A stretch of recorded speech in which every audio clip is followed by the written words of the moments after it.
You, John Fitzgerald Kennedy, do solemnly swear. I, John Fitzgerald Kennedy, do solemnly swear.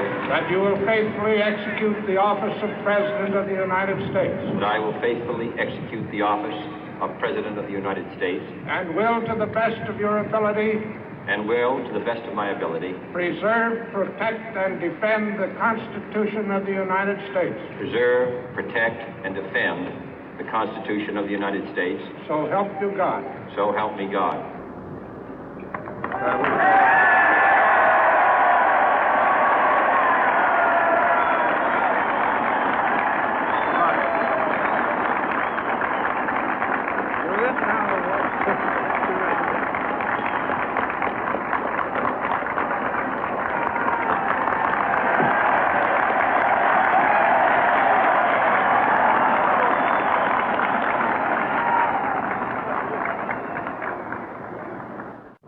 Vice President Johnson, Mr. Speaker, Mr. Chief Justice, President Eisenhower, Vice President Nixon, President Truman, Reverend clergy, fellow citizens. We observe today not a victory of party, but a celebration of freedom, symbolizing an end as well as a beginning, signifying renewal as well as change. For I have sworn before you and Almighty God the same solemn oath our forebears prescribed nearly a century and 3/4 ago.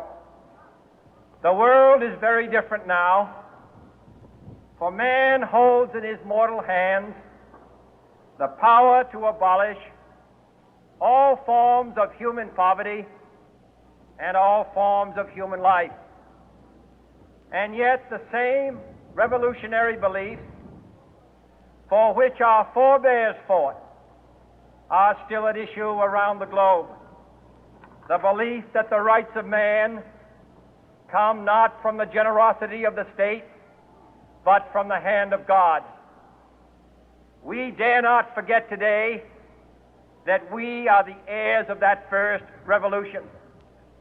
Let the word go forth from this time and place to friend and foe alike that the torch has been passed to a new generation of Americans born in this century, tempered by war, disciplined by a hard and bitter peace, proud of our ancient heritage, and unwilling to witness or permit the slow undoing of those human rights to which this nation has always been committed and to which we are committed today at home and around the world.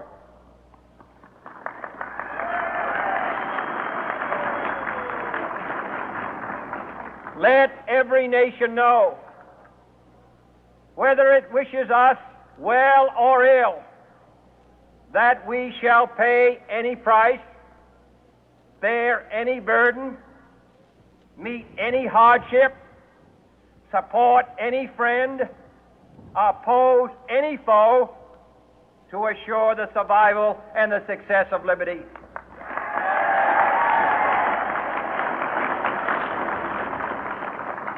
This much we pledge and more. To those old allies whose cultural and spiritual origins we share, we pledge the loyalty of faithful friends.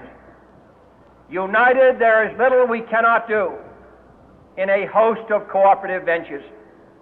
Divided, there is little we can do, for we dare not meet a powerful challenge at odds and split asunder.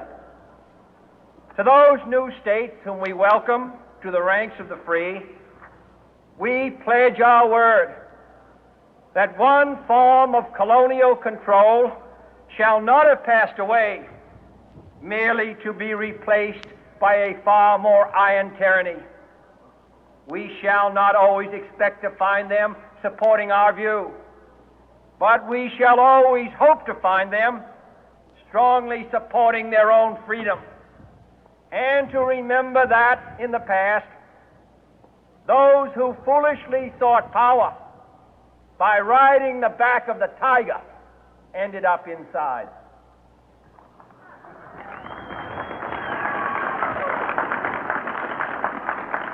To those people in the huts and villages of half the globe struggling to break the bonds of mass misery, we pledge our best efforts to help them help themselves for whatever period is required, not because the communists may be doing it, not because we seek their votes, but because it is right. If a free society cannot help the many who are poor, it cannot save the few who are rich.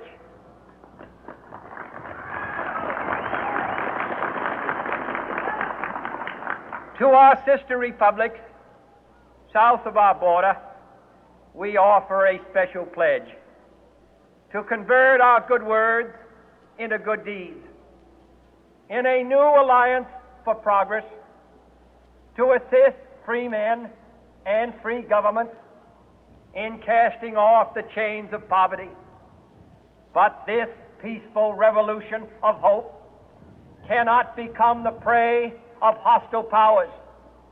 Let all our neighbors know that we shall join with them to oppose aggression or subversion anywhere in the Americas.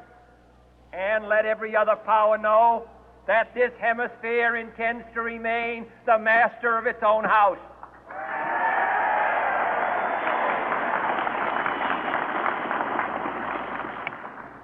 To that World Assembly of Sovereign States, the United Nations, our last best hope, in an age where the instruments of war have far outpaced the instruments of peace, we renew our pledge of support to prevent it from becoming merely a forum for invective, to strengthen its shield of the new and the weak, and to enlarge the area in which its writ may run.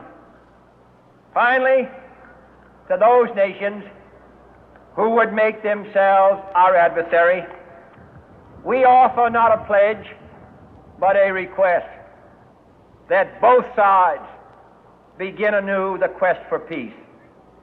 Before the dark powers of destruction, unleashed by science, engulf all humanity in planned or accidental self-destruction, we dare not tempt them with weakness, for only when our arms are sufficient beyond doubt can we be certain beyond doubt that they will never be employed. But neither can two great and powerful groups of nations take comfort from our present course, both sides overburdened by the cost of modern weapons, both rightly alarmed by the steady spread of the deadly atom, yet both racing to alter that uncertain balance of terror that stays the hand of mankind's final war. So let us begin anew, remembering on both sides that civility is not a sign of weakness, and sincerity is always subject to proof. Let us never negotiate out of fear, but let us never fear to negotiate.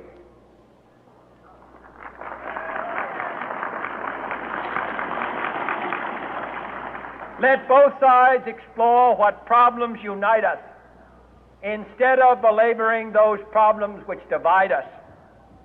Let both sides, for the first time, formulate serious and precise proposals for the inspection and control of arms, and bring the absolute power to destroy other nations under the absolute control of all nations.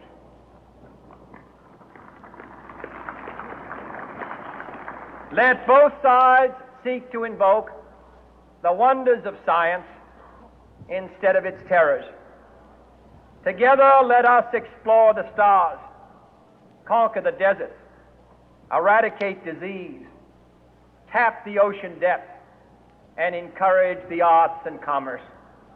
Let both sides unite to heed in all corners of the earth the command of Isaiah to undo the heavy burden and let the oppressed go free.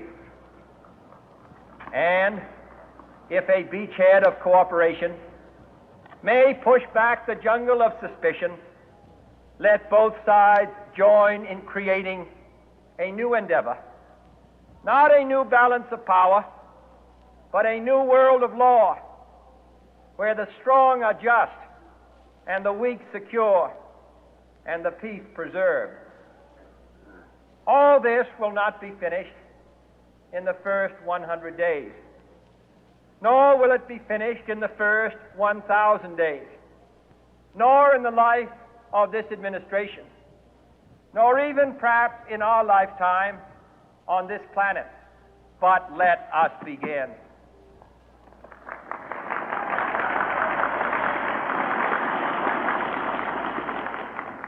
In your hands, my fellow citizens, more than mine, will rest the final success or failure of our course. Since this country was founded, each generation of Americans has been summoned to give testimony to its national loyalty. The graves of young Americans who answered the call to service surround the globe. Now the trumpet summons us again, not as a call to bear arms, though arms we need, not as a call to battle, though in battle we are, but a call to bear the burden of a long twilight struggle, year in and year out, rejoicing in hope, patient in tribulation, a struggle against the common enemies of man, tyranny, poverty, disease, and war itself. Can we forge against these enemies a grand and global alliance, north and south, east and west, that can assure a more fruitful life for all mankind?